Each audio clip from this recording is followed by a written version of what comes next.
Hello sir and ma'am, good morning po sa inyong lahat. Ako po ay nandito upang magbigay lang naman po ng konting knowledge po sa inyong mga motorista, lalo na po ito sa mga hindi pa nakakaalam.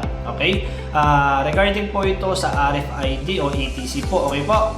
Meron po tayong dalawang klase ng RFID na ginagamit. Ito po si AutoShip na pag-aari po ni San Miguel at si EasyTrip naman po na pag-aari ni MPTC. Okay po? So meron po tayong dalawang RFID. Kung tayo po ay merong AutoShip RFID, ito lamang po ang mga lugar na ating pwedeng daanan. At kung sakaling meron po tayong EasyTrip, ito lamang po ang mga lugar na pwede natin daanan.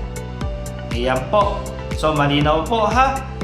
Ito lamang po yung mga pwede natin daanan. So kung wala po tayong RFID, magpakabit na po tayo, okay? Kung dadaan naman tayo ng expressway nang wala tayong EasyTrip, AutoShip o parehas tayong wala, it's better to go to the most right lane po. Most right lane po tayo lagi, ha? Yun lang po. Maraming salamat po. God bless po.